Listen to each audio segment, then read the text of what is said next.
name is Thais Gibson. Thais Gibson. Thais Gibson. Thais Gibson. Thais Gibson. Thais Gibson. I hope I pronounce her name properly. Thais Gibson. I am so excited for you to be here with me today. Thank you for joining us.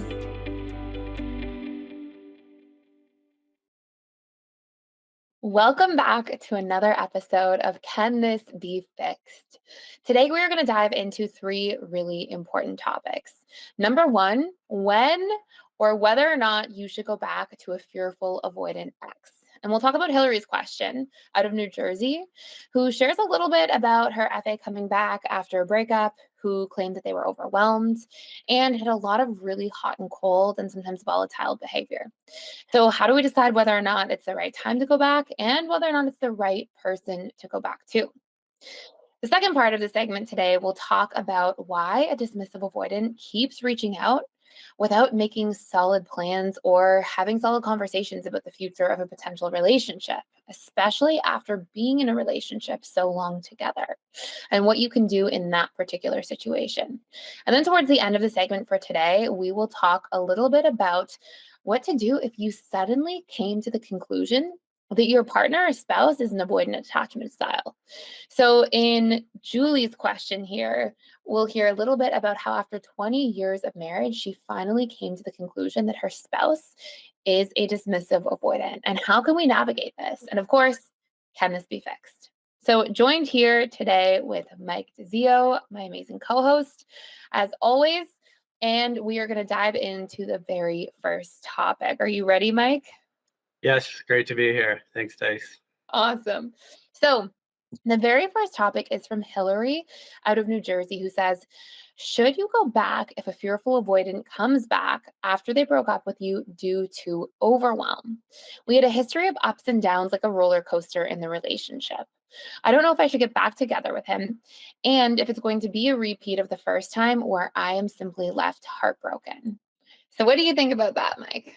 I think it can be fixed. There's a few things that probably need to happen before things are fixed. Mainly both of you getting really honest with each other and letting each other know exactly where your fears and yours triggers lie.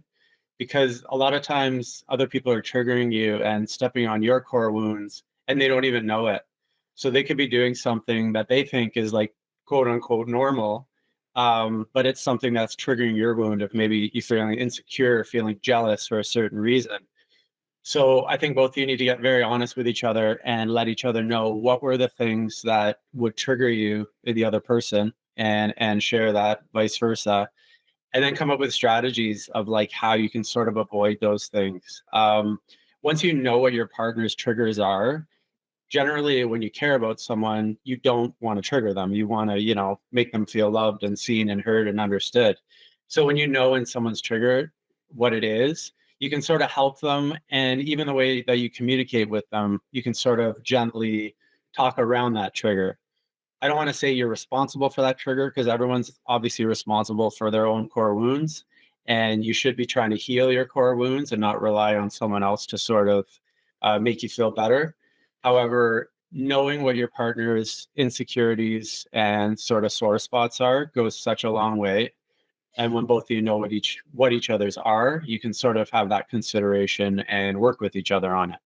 Okay, so I love that so much. And I want to actually give a specific example about that together before you move on to what you're going to say next. Because for a lot of people who are like, well, how do I communicate around a trigger or things like that? Maybe if you feel comfortable just sharing like a time that you were triggered in a past relationship, or even if you just want to come up with a theoretical example, and maybe we can sort of model communication for somebody listening. If they're like, what does that mean? How do you communicate around a trigger? And we can talk about some of those really important communication concepts. Mm-hmm. One thing that pops in my mind was probably one of my first girlfriends. She used to have a lot of male friends. And at the time, I was very insecure. I was very, not confident in myself. And right away, I was worried. I was like, what's going on here? Like, this is not cool. Like, who's this girl hanging out with? What if these guys are better looking than me? What if they're hitting on my girlfriend? Like, there was all these worries and insecurities.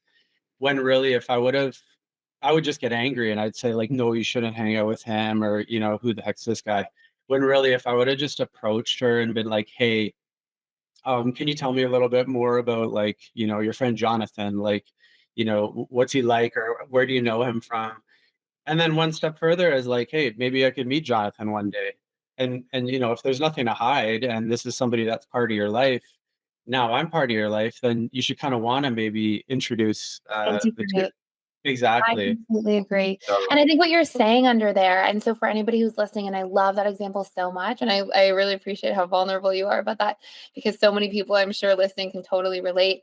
But when you take a look at what's going on underneath the surface, it's almost like not only I think is there a natural like insecurity that people often experience in relationship dynamics like that, but it's natural to want transparency. It's natural to want inclusion.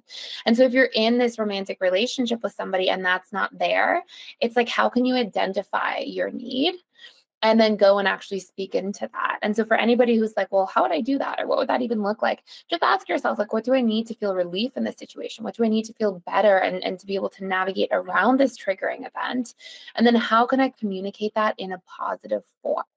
So instead of saying like, you never invite me to hang out with Jonathan, saying something like, hey, I'm a big part of your life. Obviously, Jonathan's a big part of your life. I'd love to meet him one day and sort of be included in getting to know your friends from the past. And by positioning how we communicate in that positive form, it's much more likely to land and it will help to avoid a conflict. So I love that example. just to wrap that up, like, I don't know, the mind kind of goes to like worst case scenario. So I thought probably Jonathan was this like Fabio looking guy with six pack abs and super super macho man. And then when I met him, he was like the nicest guy ever, and it was like, this guy is not a threat in any way, shape, or form. So like generally when you get to meet these people, you can feel their energy and you just get a lot more comfortable with it. So Shout out to yeah. Jonathan if he's listening. Yeah. I made a Fabio reference, and I'm thinking a lot of viewers are probably younger and don't know who Fabio is. But he used to be on like romance novel covers and had this long flowing hair and big muscles. So anyway. But absolutely, like your mind always goes to these really magnified situations. And like it's healthy to want inclusion in a relationship dynamic. Like I actually don't think it's a good sign if somebody for a really long period of time, it's totally normal at the beginning, but for a long period of time keeps who they're dating and their friendship separate. Ideally over time you're like integrating those aspects of your life. So people shouldn't be afraid to have that conversation. And I think how you have it is what's really going to matter. I know though on the avoidance side of things, we hear stories of sometimes people have been dating for 5, even 10 years, and they haven't met the person's friends or family. So there's the extreme version of that too, right? So I understand from an avoidant perspective, you might want to like push it a little bit back where the person's going to meet everyone. But really, at some point, like, you want to share your life with your partner and your friends, and you should try to bring people together sooner than later. Can we go down that rabbit hole for just a minute? Yeah, for sure. So what you're referencing and something that we hear all the time in our programs or inside PDS in the community is that, sometimes we'll have avoidant attachment styles, most specifically dismissive avoidance. Sometimes fearful avoidance will do this too, but sometimes dismissive avoidance will literally have this fear of being seen and sort of connecting different parts of their life. And also this fear of like, what if they're choosing the wrong person and then they introduce that person to everybody and then it doesn't work and then they feel ashamed. So did you, because you were a dismissive avoidant, did you ever do anything like that in your experience? Oh yeah, big time. Okay, you tell yours and I'll tell mine when I was a fearful avoidant, just for anybody listening who wants context. First of all, I was always worried, like, yeah, what if this is not the right person? And I was worried if I really go all in with them and start, introducing my friends, my family, and just get everybody all involved, and then it doesn't work out. Like, it's just, I don't know. I felt worried that like their family would be upset, she would be upset. It would just be this big kind of chaotic mess. So I thought it was just until I knew like I wanted to be with this person for a long, long time. I thought I'm just gonna not introduce this person to friends and family. But the thing was, like, 1 year would turn to 2 years, 2 years turned to 3 years, and I still wasn't introducing them. And it's like, hey, this person might be with you forever, or they might not be with you forever, but I still think you should introduce them to people that you care about. you're coming from like not wanting to have the conflict and to keep the peace and all those sorts of things. So mine, it's so interesting because mine as a fearful avoidant was quite different. Mhm. I felt like I was concerned about bringing people together from different areas of life. So let's say, for example, like friends I grew up with to somebody who I was dating who was a new partner, or relatively new, let's say, because I was concerned that I would have to like micromanage everybody getting along. And Oh, I feel wow. like there's that like enmeshment dynamic that I had as a fearful avoidant. And I can remember specifically in one like more serious relationship I was in at like 20 years old, where I like lived with a person, and he was from like the US, and I came back and he was coming back to visit Canada. And I was like so worried about everybody, first of all, like not getting along and making sure Mhm. that like he felt included and making sure that my friends liked him, and just like all this weird pressure I would put on Yeah. myself. And honestly, it was more like people pleasing and enmeshment rather than like the shame side of things. Mhm. And so I really didn't like, I felt really uncomfortable about it. And it was fine, like once it all sort of happened, but I definitely like really pumped the brakes on it for a long time and kind of avoided the situation. Yeah, yeah. Was your partner feeling a little slighted that you weren't sort of making this happen a little sooner or no?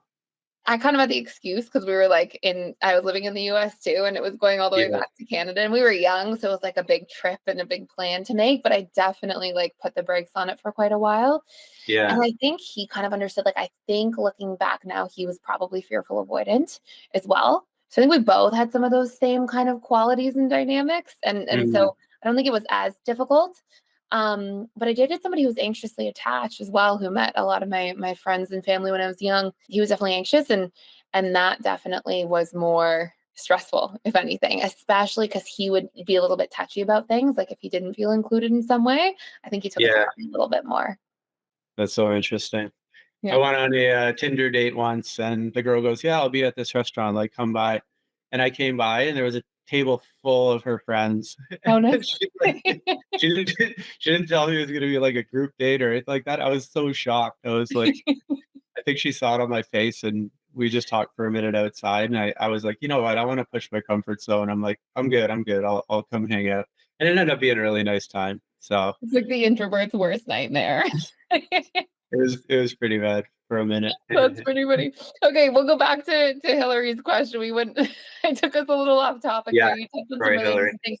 So you were kind of leaving off saying, and going back to like the summary of her question, her fearful avoidant ex came back. They broke up due to overwhelm. There was like this history of ups and downs. She wasn't sure if she should really let this person back in. And you were saying, like, yeah, if you really work on being super honest and talking about your triggers.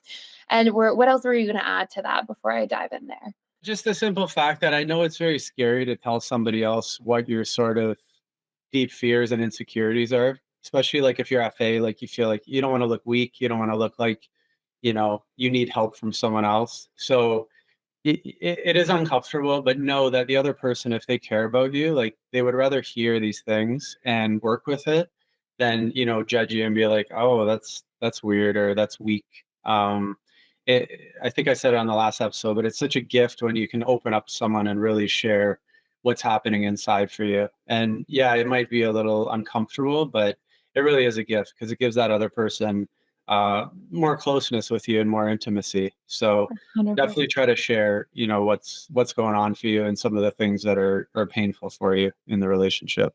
And I think to your point, like that's got to be a necessary ingredient. If something wasn't working in the past and there was a roller coaster of ups and downs, I think one of the biggest things having been a fearful avoidant is like that roller coaster of ups and downs is like you feel all these strong feelings. So whether it's like frustration or fear or hurt, and then when you feel like you can't communicate or convey what you're feeling and what you're experiencing, it comes out in different ways. It comes out in like Mm, needing to pull back or push away or do all these different things out of self-preservation or self-protection. I can remember for me, prior to doing a lot of the work to become securely attached in earlier relationships, I can remember doing things where something would hurt me and I wouldn't communicate about it. I would feel like, okay, this really hurt, but I can't show weakness. I can't show that I'm hurt because that's way too vulnerable. And so what I would do is I would try to hold it in, but because I would feel so many emotions, I could hold it in for like at best 3 hours. And then I would just get really upset about something totally unrelated. Like the gas not being in the tank or the cupboard being left open. And really, it was about something so much more personal a few hours before. And I would really kind of project those emotions onto surface level situations. And so I think unless we learn to work through that, if we're in a relationship with a fearful avoidant, unless we see those green flags that the fearful avoidant's working on being vulnerable, the risk somebody runs is like what you see is what you're going to get. What was the past may repeat itself unless you actually see the fearful avoidant working towards practicing that vulnerability. And I know for me, vulnerability was like the most important thing, because I could actually just say, hey, that situation hurt me, or hey, that's sensitive for me, or bring things up, and then problems became solvable instead of just like all this resentment and fear being built up in the background. And it's funny too, because like you were saying this earlier with the Fabio reference, where your mind goes to the worst case scenario. And it's like when we don't talk things through, we magnify something. Like if somebody didn't call me back, maybe in my head I'm like, oh, this person doesn't care about me, and then I hold it in, get upset about something totally unrelated in the past. And then if I just address that situation, maybe the person would have come around and been like, oh, I got caught up at work and I thought that you didn't want to talk to me, or, whatever it might be. Unless we actually have the conversation, it's going to stay as a roller coaster. So I think to Hillary's question here, like Mike said, like working through those core triggers, being able to have those conversations, being able to open up and be vulnerable about your needs, and really vetting to make sure that if you're going to be considering getting back together with an ex who said that they felt overwhelmed, you need to see changes. Like, why did they feel overwhelmed? Are they willing to do something different this time, like have healthy boundaries or communicate more vulnerably about their needs so that the situation can actually be resolved? Because if we don't see those green flags, then of course there is the potential that you do get back together and now we're just on repeat going back to an old situation or scenario. Exactly. Well said. Awesome stuff. Okay, so we're going to take a short break here. And when we come back after this quick break, we are going to dive into the next question, which is all about why a DAX keeps reaching out, but not really initiating anything more serious, especially in terms of discussions about the future or if you're really getting back together with this person or not. So stay tuned and we'll be right back with Can This Be Fixed? I just wanted to pop in here and let you know we are doing a 7-day free trial to the All Access Membership Pass at PDS, which means you get access to literally everything inside of the school. And this includes the 4 live webinars I do with our students every single week. And on top of that, you get access to all of our different courses. We have over 55 different courses on relationships, communication, boundaries, emotional mastery, guilt and shame, learning your needs, so many different facets that are really important to master our lives and feel really good about our lives going forward. And last but not least, there's a daily community event.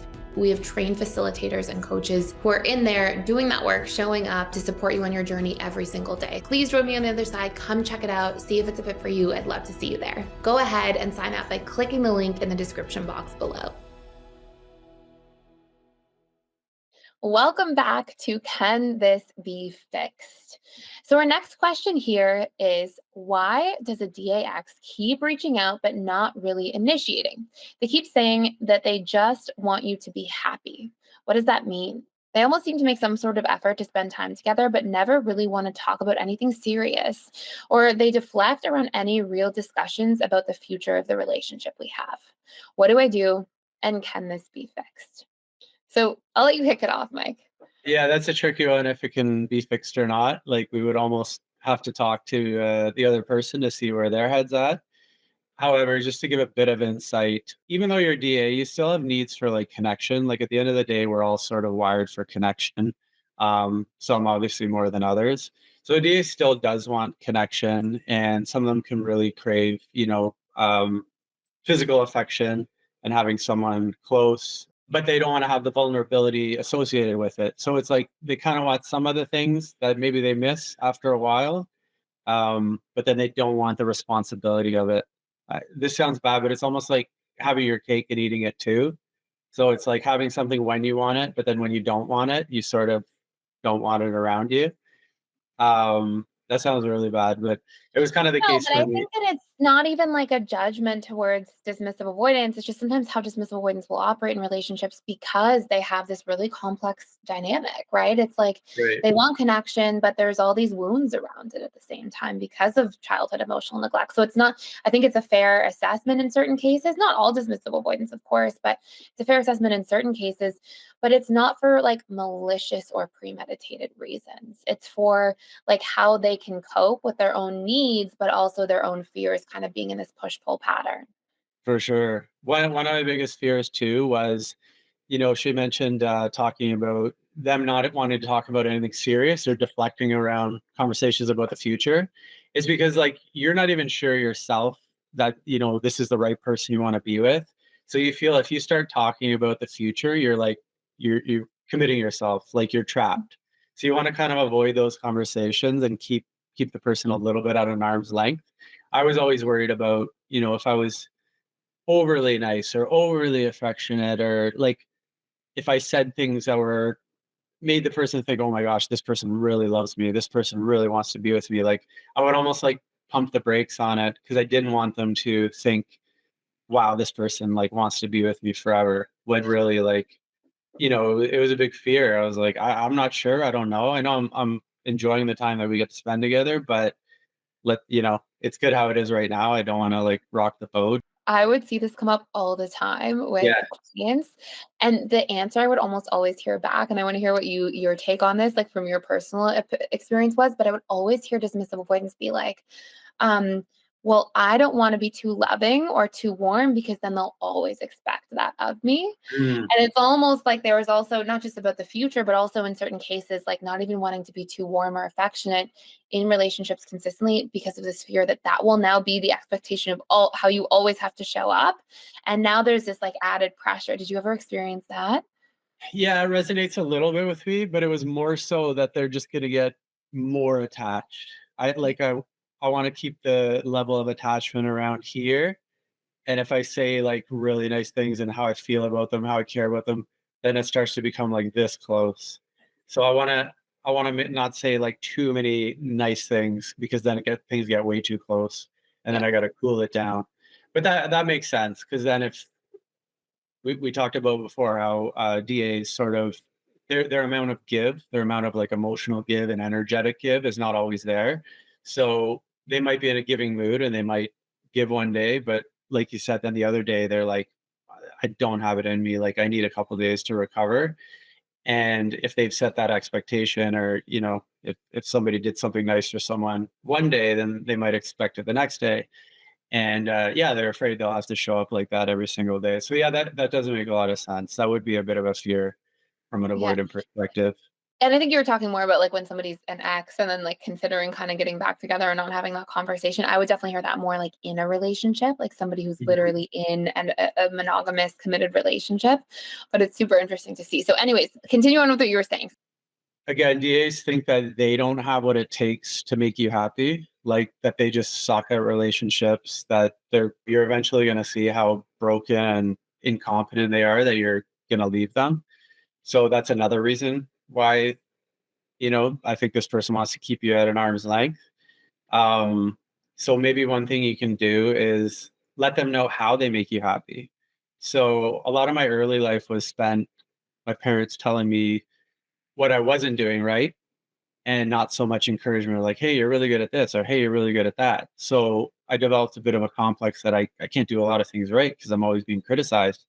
So when someone tells you, hey, I really like it when you hug me like that, or hey, I really like it when you come over and without even asking, you ask me if I want water or something like that.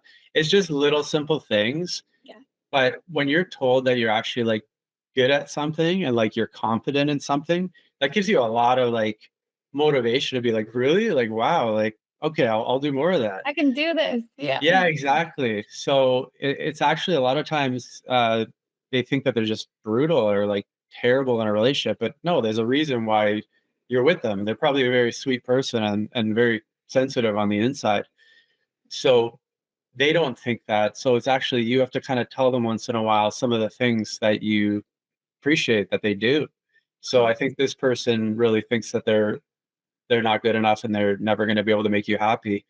Let them know sort of the evidence that they make you happy. Don't just say, hey, you make me happy. Say, hey, when you do this, it makes me happy. Hey, I think you have a really brilliant mind. Like, I like the way when you talk about science or nature, like how well educated you are on the topics, because they're not used to like sort of telling that to themselves, like, yeah, hey, I'm smart, or hey, I'm good enough. So when you give those exact examples, it's like reprogramming a core wound. It's like you're giving them specific examples of how they actually show up pretty good in some of these ways. So I'm just So I going on love and on there, but No, you I know, love those. Those are yeah. so good. And I want to give context for anybody who's like newer to some of this and may not realize that this is happening. So, it's funny, in the integrated attachment theory certification program we have two big things that really hit on this. And you explained it perfectly. That dismissive avoidants actually have this core wound of I am incapable. And they often tend to think that like they are not capable of showing up in these sorts of ways or capable of doing relationships. So they get into this learned helplessness. And I think you just nailed it when you said that I just want you to be happy. Like I just hear that like in every corner of that conversation being like, I want you to be happy and I kind of want you. And that's why I'm rearing my head a little bit and poking out, but I don't think I can do it for you. And so I kind of want the connection, but I feel like I'm scared to really let you down or let you in. And then the other big thing is that dismissive avoidance, they actually really need, two of their big relationship needs are appreciation and acknowledgement. And not on big things, not in like big and sincere ways, not somebody coming being like, you're the best partner in the whole wide world. Because a dismissive avoidant will often not trust if something feels too dramatic or too extreme. But in those really small ways, it makes a meaningful difference. So to be able to say, like, here's what I appreciate about you or a relationship goes a really long way. So I think just to add to that and sort of to summarize this part here, I find that when a dismissive avoidant ex kind of reaches out to somebody but doesn't make a big effort to initiate, it's because they're caught in this push-pull. They still have some feelings there. They have some unmet needs. They probably miss the affection or the connection of the relationship. But deep down, they don't necessarily feel like they're ready to dive right back in. Because I think, and I'm curious if you have a good example to share about this, Mike, but generally what I've seen is that if a dismissive avoidant really wants to make a relationship work, they will show up. They'll show up sometimes with fear and with hesitation, but they'll be like, no, I really miss you. I do want to make this work. And when they're not 100% sure, they can have these strong feelings. But when they're not 100% sure that they're ready for the commitment and work and investment part of the relationship, they'll pop up more indirectly. So they'll send these memes or they'll say these texts, how are you doing? I want you to be happy. And so they can have just as strong feelings as the other dismissive avoidant who's 100% ready to do the work, but they may not be mentally, emotionally in the place where they're ready for that degree of vulnerability and to really, really dive in there.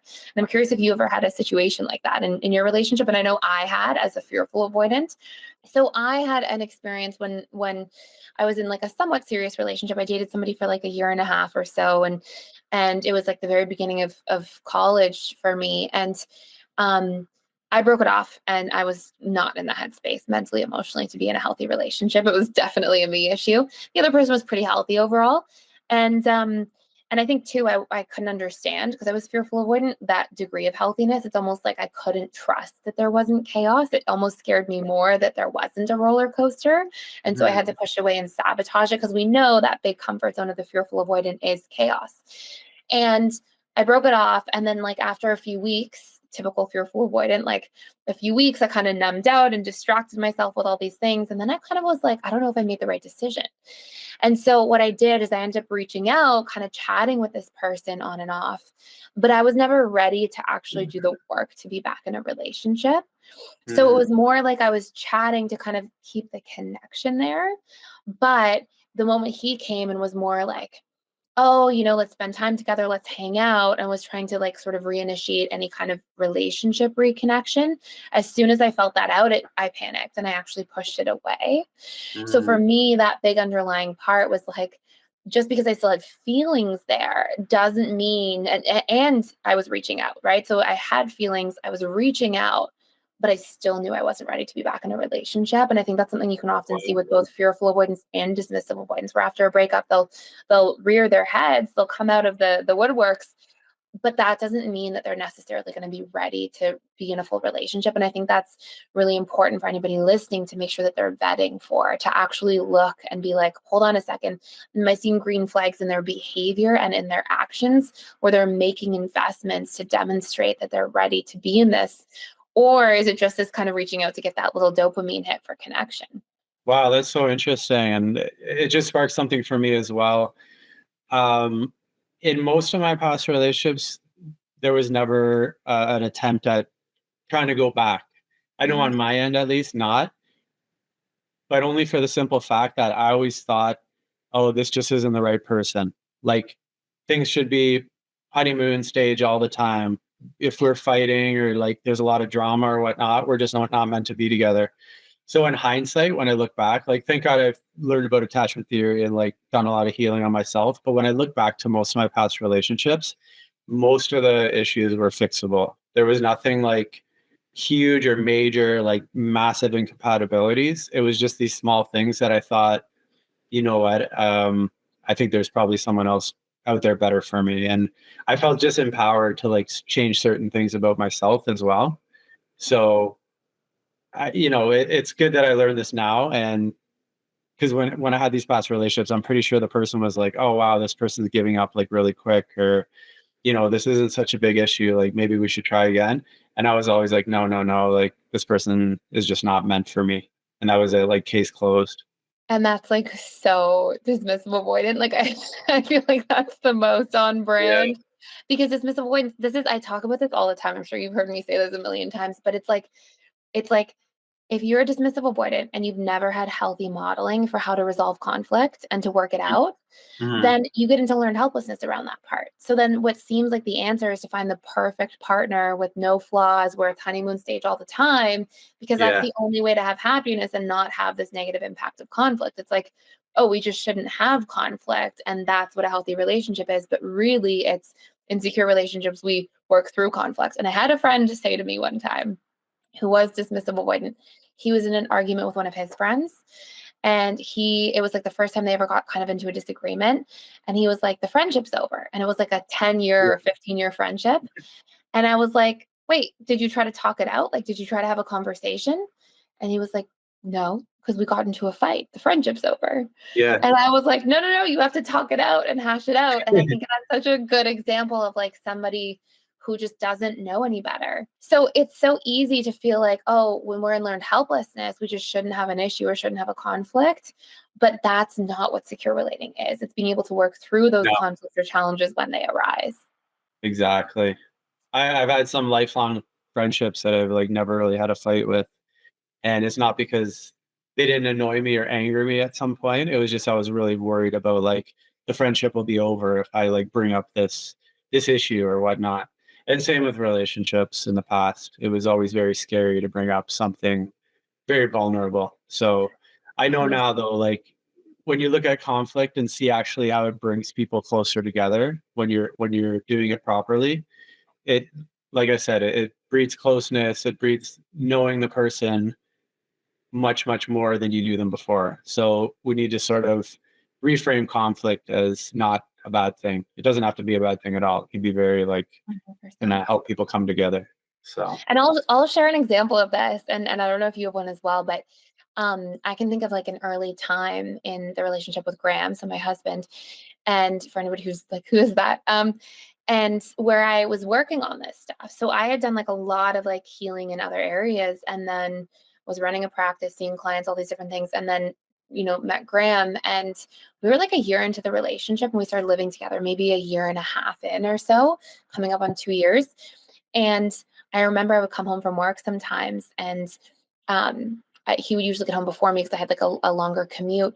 And sometimes I'd come home and he'd be in the middle of doing something. And I'd be like, hey, how was your day? And he'd be in the middle of doing something, whether it was like on his computer or on his phone. And he just would like not really look up or engage. It would be like really short.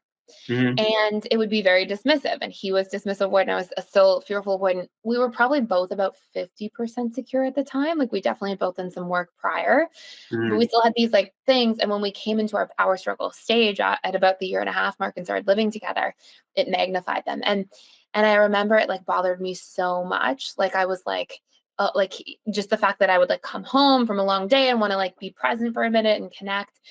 And he would be like in the middle of doing something and would be like, my day was good. And just not even be like, how was your day? Or like look up.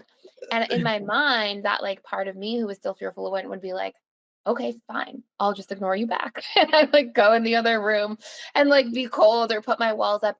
And I did this for like a few days when this started taking place. And then I was like, okay, this isn't healthy because all I feel myself is pulling away and like pushing him away. And I realized like I wasn't even conscious that I was acting that way at first. And then I realized like, okay, this is me not wanting to be vulnerable. And so what I did is I was like, hey, I know you don't mean anything negative by it. I know it's not malicious, but when I come home and I'm like really looking to engage and be present, I would love for you to be able to like put your phone down for a minute and come over and spend a moment of time. And I don't expect it like at the snap of a finger if you're in the middle of something important, but after a minute or two to come up and be present would really go a long way. And just like that, like easy ask, he really showed up. He like really made a big effort in it. And then like that problem was solved. And then we were closer for it because he got to be like, oh, this is something that like hurts her or affects her in some way. And when we care about somebody, we'll make those compromises and make that effort to be aware of that stuff. So it feels like a conflict is like, oh no, it's so scary. It's going to drive you apart. But it's like how you do that conflict and how you communicate that will really make all of the difference.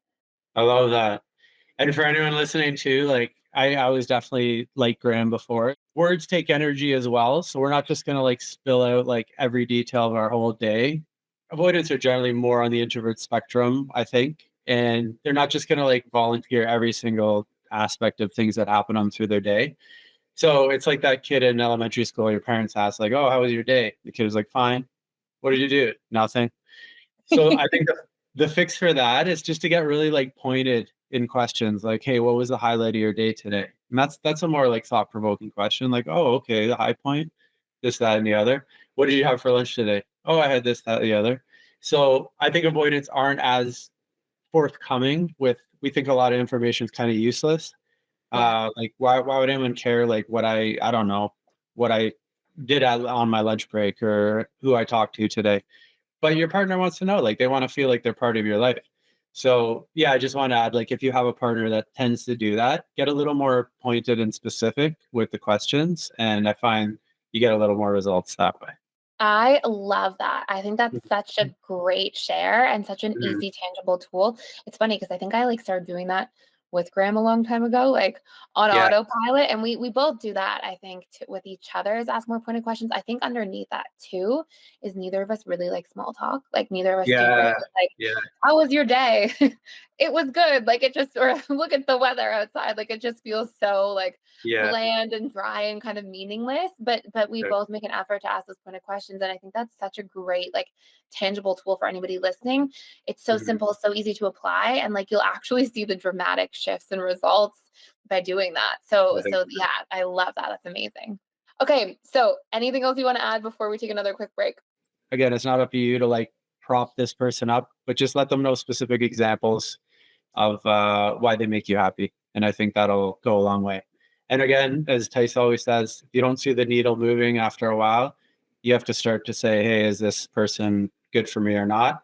But give it a good shot before you, say that this person's not right for me. 100%. And yeah, that's sort of what I was going to tack onto the end here. It's just that I think it's really important for us to be able to, if this person's kind of like poking their head around and joining back in and making a bit of an effort, but not enough to see something tangible, don't be afraid to ask for something tangible. Hey, I know we've been in communication. Why don't we grab coffee? And you sit down on coffee. Hey, I know we've been hanging out. Let's see where this goes. Like, don't be afraid to communicate what you're looking to see in terms of behaviors. And I know sometimes people are like, oh no, but that's scary. Or what if I push them away by doing that? Well, you want to know, like, if you're going to push Mhm. them away by just making little small asks, then it's not going to work in the long term anyway. So rather than being worried about having to walk on eggshells, I think it's much more important that like we're clear about what we want, we're clear about what that looks like and how that needle should move. And you're able to make those asks and requests in a healthy way in a relationship. And the person's either going to show up or they're not. And either way, it's going to be a win-win, because if it's a relationship that's meant to work out and that person's going to pour into the work with you, they'll show up for those little asks. But if it's a relationship that's not meant to work out and we're not really seeing this tangible momentum, then it's better that can exit that relationship, heal your heart, and then prepare yourself for something that's a better fit for you in the future. Lastly, just if most people like you want to know where you stand, the worst thing ever is having to just sit in your bed at night and not know what's going on in the other person's head. But it doesn't have to be black or white. Like you can come to the table and say, "Hey, this is sort of what I'm looking at my point in this point in my life. What are you looking for?" They could say another thing. Maybe you guys can kind of meet in the middle. Maybe it doesn't have to be exactly your way or exactly this person's way. Because maybe the avoidance thinking, oh, geez, like it has to be like all or nothing. Like this person's just looking for marriage and they want kids or whatnot. But maybe it is a little less degree of that. I was like, no, I just want a monogamous relationship. Like we don't have to call it marriage. We don't have to have kids, but I just want to know that we're monogamous and not with anybody else. So, take that chance because you never know what the other person's thinking and you have a right to sort of know where their head's at too. So good luck with that.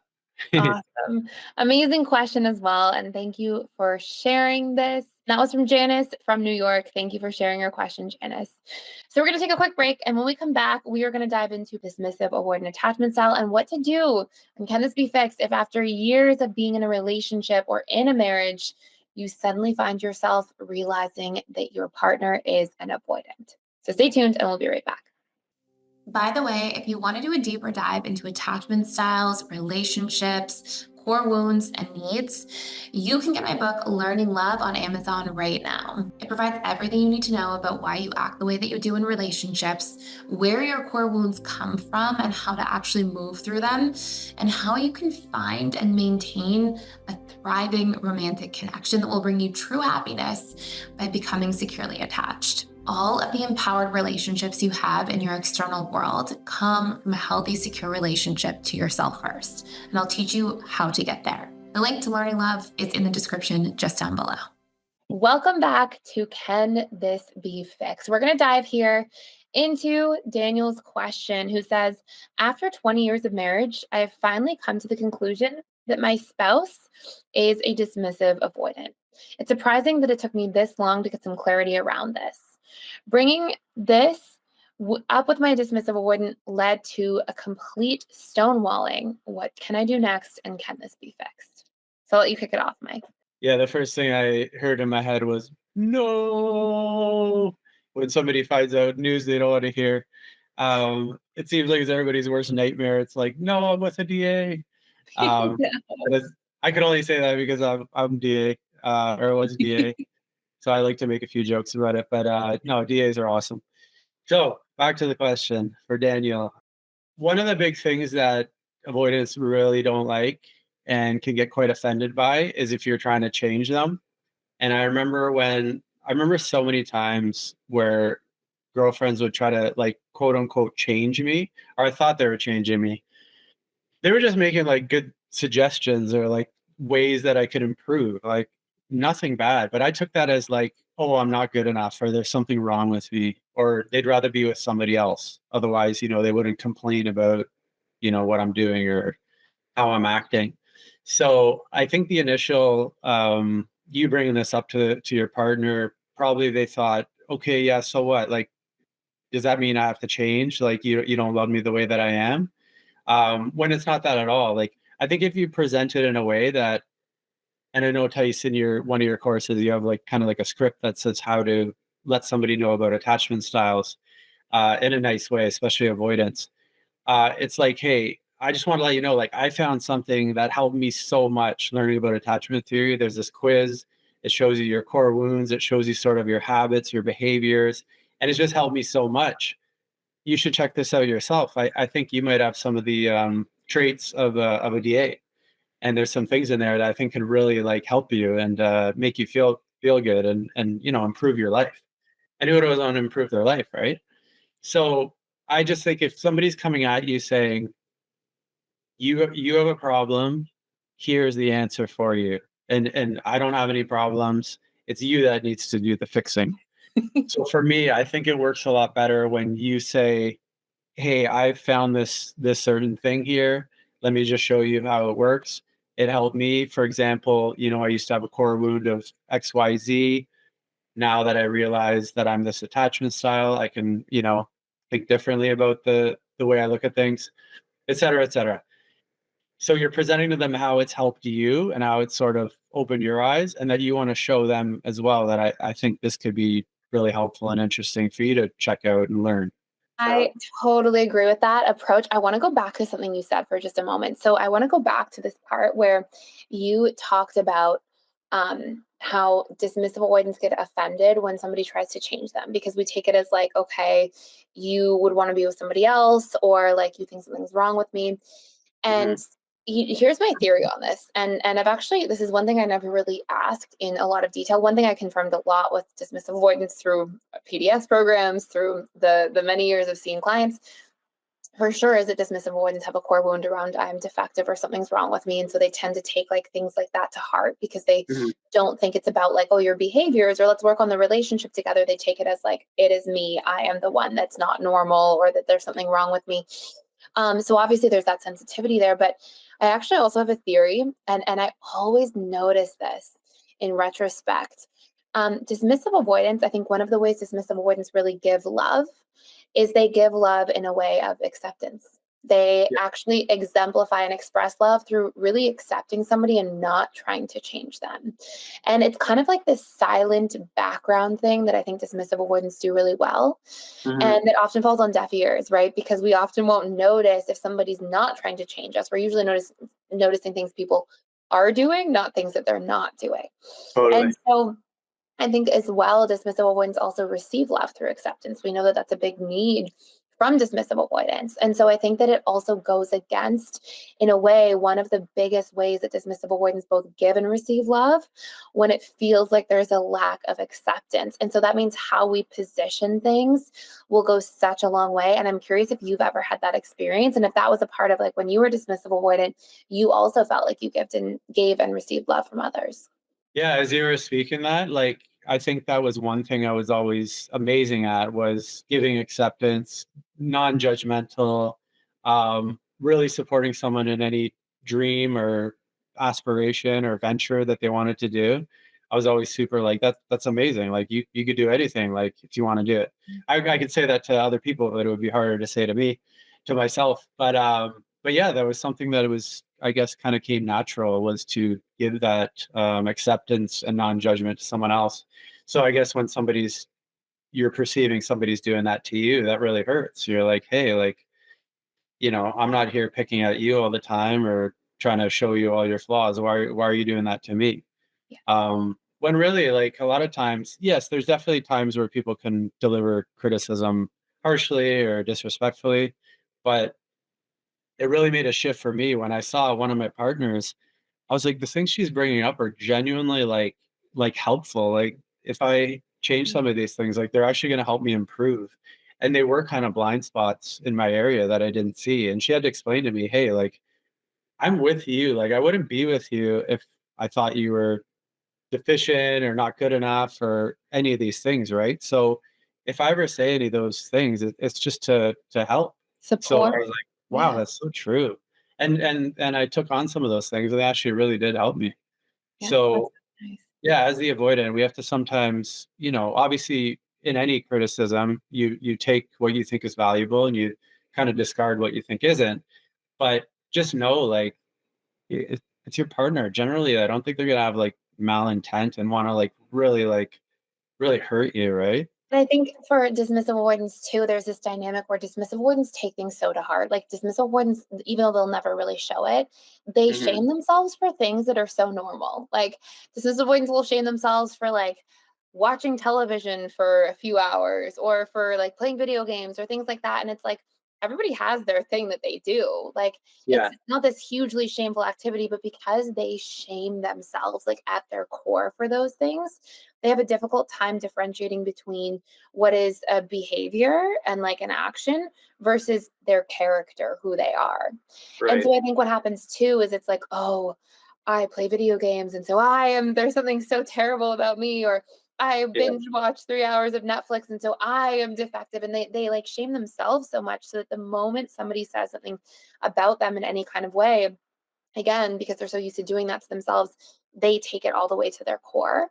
And I think a Yeah. lot of times, and of course, we can have people who like literally are really critical and unhealthy in relationships, but a lot of times people are commenting on like, hey, let's shift our behaviors and how we communicate to each other, or our behaviors and how we try to work on the relationship. And it's a behavior thing. It's not about who the dismissive avoidant is at their core. But Hmm. often the dismissive avoidant will naturally take it that way because that's part of their subconscious comfort zone in terms of how they communicate to themselves and how they perceive things about themselves. And so, to your point earlier, like I think when we have this dynamic and you want to share that you found out about dismissive avoidant attachment style, exactly to Mike's point, and we talk about this all the time in PDS. We have a script literally for it in one of our communication script courses. It's like, do not say to them, and it's such an important thing, do not say to them, you are a dismissive avoidant, you're the one with the problem, because it will really, I've never seen somebody to date out of all client sessions, out of all, I'm sure same thing with you and leading the peer support groups and myself in like the webinars, I've never seen somebody go to a dismissive avoidant and be like, you are dismissive avoidant, here's what you need to fix, and the dismissive avoidant and be like, oh, great. Thank you for telling me. The Mm. best way will always be like, I'm learning about attachment styles. Here's what I am. Here's the other attachment styles. What do you think you are?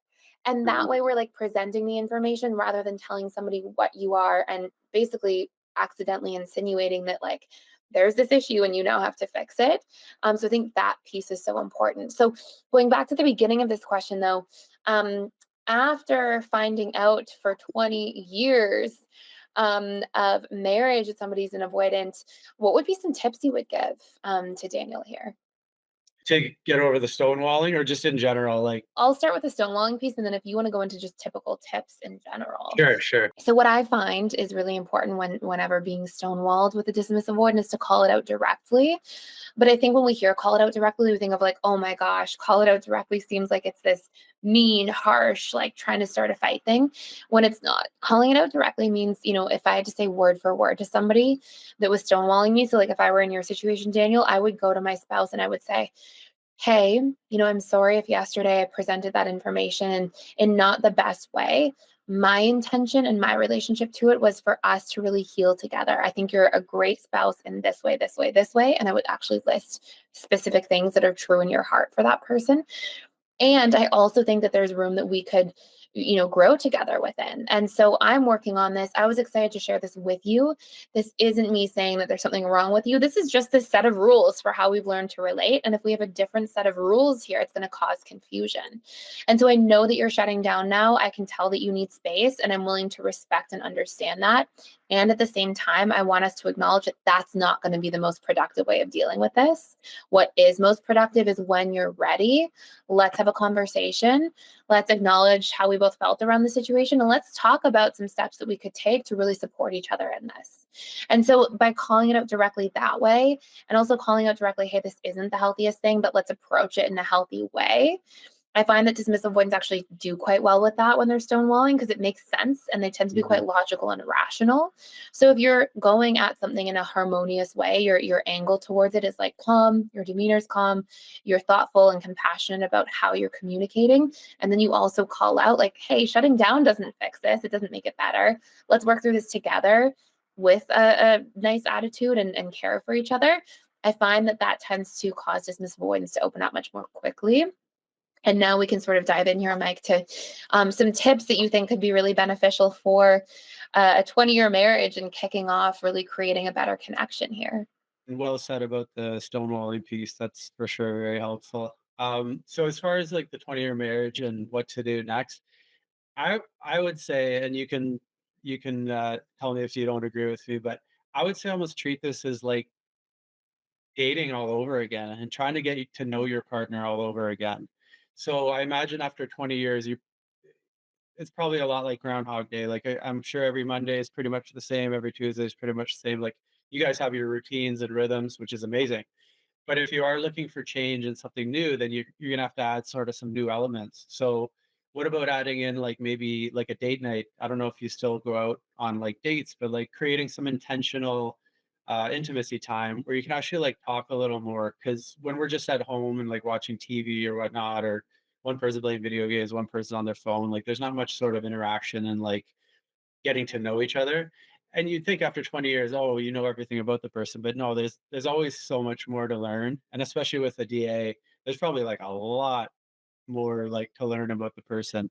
So I was just thinking like maybe create some once a month, once every 2 weeks, like an intentional like date night, and ask some questions, curious questions about childhood and some of their fears, or like just certain things that you haven't known about your partner. I've always wanted to know. And I just think like getting out of those routines and doing some different things and treating it almost like you're back in the dating phase and like trying to get to know someone. Maybe if you could reframe it and do things like that, I think you could bring some sort of new perspectives and get to know your partner sort of all over again. I love that. I think it's so true. And I think to your point, like dismissive avoidance, like you said this earlier, and I just like this is my favorite thing for today is just like asking those more specific pointed questions is what's going to go a really long way. And I Mhm. think that when you set that intentional time, like you're saying, and you go on an intentional date night, well, now you actually have the opportunity and the time to get more specific, dig into things. And I personally am like a firm believer that if you're not growing together, you're probably growing apart, and that we should always be treating a relationship like we're just getting to know somebody all over again and asking more questions and putting in that effort to get curious about our partner. Because if you're with somebody for 20 years, in Daniel's case here, like you go through 20 years of a marriage, who that person was when you first started dating them and who they are 20 years later are two separate, completely different people. And so we Yeah. want to have that consistent upkeep and effort to be able to like ask questions and talk about things, but that's going to come with like those specific and pointed questions. And the only other things I would really add to this is that the big needs I find dismissive avoidants have the most in a relationship is like we were talking about earlier, small acknowledgement and appreciation for things. It also helps a dismissive avoidant feel like they're capable and they can really show up and do things because you're giving them that positive reinforcement and direction. I also find that they respond very well to empathy and supportiveness.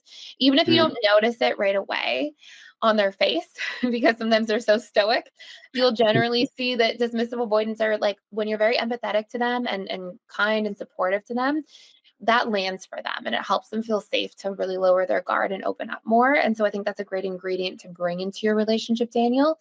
And also, dismissive avoidants really appreciate having like harmonious activities, having a safe connection in a relationship where they can trust that things won't be full of conflict or really hot and cold or volatile. That tends to be really meaningful to them.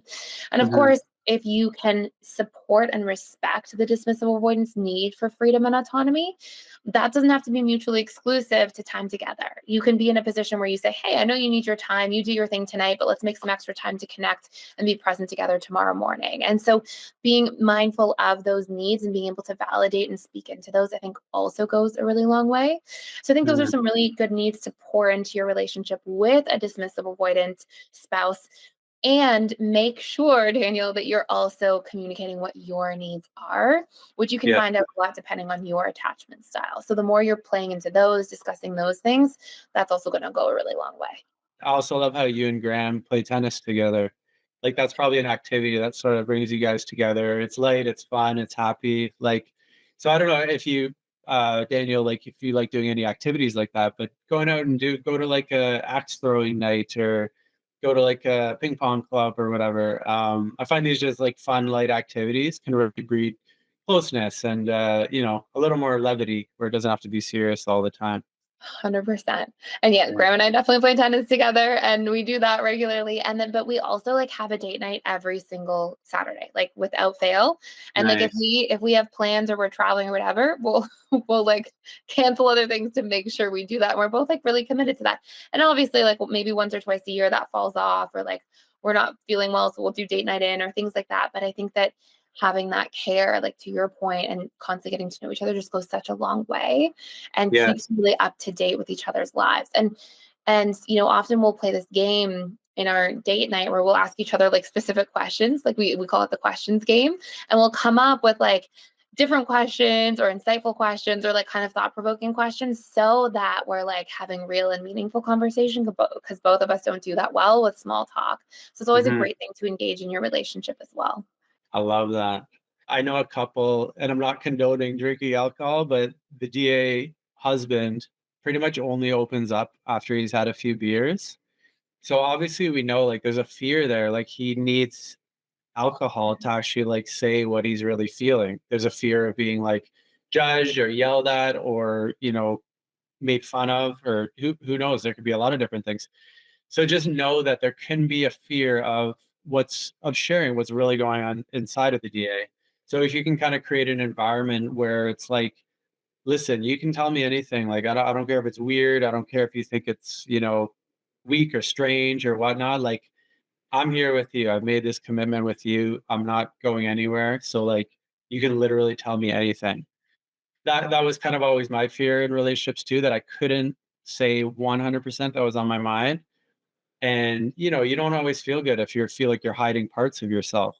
So when you're free to be authentic 100% and knowing that your partner's kind of in it for the long haul, then you can just kind of open up and let things fly.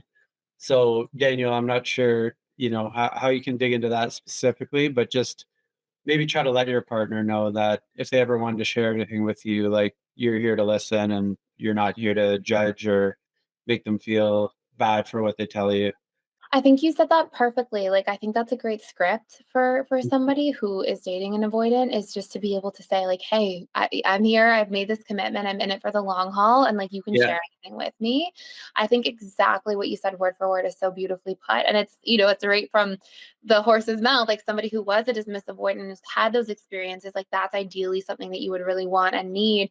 And I think that really shortcuts, a lot of like otherwise having to be consistently validating, like just letting somebody know that, maybe reminding them of that sometimes helps them really let their guard down, because dismissive avoidants haven't really like had that upbringing or background. Like, that wasn't Mhm. appropriate. You couldn't be who you wanted and cry in your childhood, or, do these different things in a way that necessarily felt safe, at least for the vast majority of avoidance. And so having Yeah. somebody come along and let you know that that's okay. It's okay to express yourself and be yourself and share things as an adult, I think is this like very quiet but really powerful sort of permission slip for that person to say, okay, like I can do these things now. And I think part of like that example you gave with the person who, opens up only after a few drinks, it's probably because they don't even feel comfortable doing that for themselves, right? They probably don't even feel Yeah. comfortable going into their own inner world, let alone sharing it with somebody else. So to say that to somebody, I think is like such a powerful place to start, and a really good, specific and tangible piece of advice. Awesome stuff. Okay, well, we're going to wrap for today. This is a long episode. This was so much fun. Thank you, Mike, for being here, for being an amazing co-host, and really enjoying doing this and sort of going through all these conversations together. Thank you, everybody who submitted their questions. Please feel free to submit your questions on the Reddit thread if you want them answered on here under Can This Be Fixed? And we'll see you next time, and I hope everybody has an amazing day. See you next week. If you enjoyed this episode, please take a moment to subscribe, rate, and review us on your favorite podcast platform. Share it with friends and family who are on their journey of personal development and growth, and thank you for listening. Next week, we'll be back with more insights to guide you on your journey. And until then, keep practicing our tools and strategies to change your subconscious mind and apply some of the powerful learnings from this podcast so that you experience real life transformation.